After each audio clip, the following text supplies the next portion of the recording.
ಆಶೀರ್ವಾದವನ್ನು ಮಾಡಿ ದೊಡ್ಡಪ್ಪನ ಆಶೀರ್ವಾದವನ್ನು ಪಡೆದೆ, ಚಿಕ್ಕಪ್ಪಂದಿರ ಆಶೀರ್ವಾದವನ್ನು ಪಡೆದೆ. ಆದ್ರೆ ಮಾಡಬೇಕಾದಂತ ಕರ್ತವ್ಯದ ಬಗ್ಗೆ ಯೋಚನೆ ಮಾಡಬೇಕು. ನಮ್ಮ ತಮ್ಮನಿಗೆ ಮದುವೆ ಆಗಬೇಕು, ಕನಕಾಗಿ ವಿವಾಹ. ಹಾಗಾದ್ರೆ ಎಲ್ಲಿಗೆ ಹೋಗಬೇಕು? ಅಲ್ಲಿಗೆ, ದ್ವಾರಕೆಗೆ.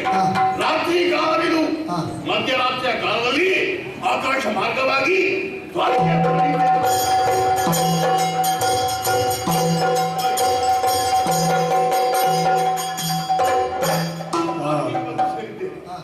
ಅಲ್ವಾ? ಎಲ್ಲಿ ಕಾಣುತ್ತಿದ್ದಾಳೆ ಹುಡುಗಿ? ಹುಡುಗಿ ಎಲ್ಲಿದ್ದಾಳೆ? ಎಲ್ಲಿಯೂ ಕಾಣುವುದಿಲ್ವಲ್ಲ.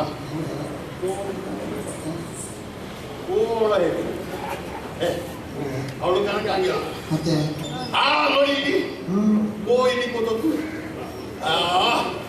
ಎಷ್ಟು ಚಂದ.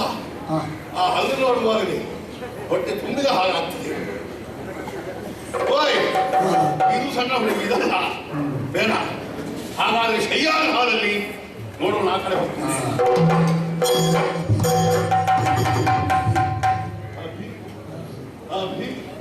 ನೋಡಿದ್ದೀರಾ? ಪ್ರೇಮಿಸಿದವರು ನಿದ್ರೆ ಮಾಡಿದ ಕನವರಿಸುವುದು ಹೇಗೆ? ಹುಡುಗ ಹುಡುಗಿಯ ಹೆಸರು ಹೇಳು, ಹುಡುಗಿ ಹುಡುಗನ ಹೆಸರು ಹೇಳು. ಇವಳು ಹೇಳ್ತಾ ಇದ್ದಾಳೆ ಅಭಿ ಅಭಿ ಅಭಿ. ಗಾಢ ನಿದ್ರೆಯಲ್ಲಿದ್ದಾಳೆ, ಪಲ್ಲವದಲ್ಲಿ ಮಲಗಿದ್ದಾಳೆ. ಮಂಚ ಸಹಿತ ಎಡಗೈಯಲ್ಲಿ ಎತ್ತಿ ಆಕಾಶ ಮಾರ್ಗವಾಗಿ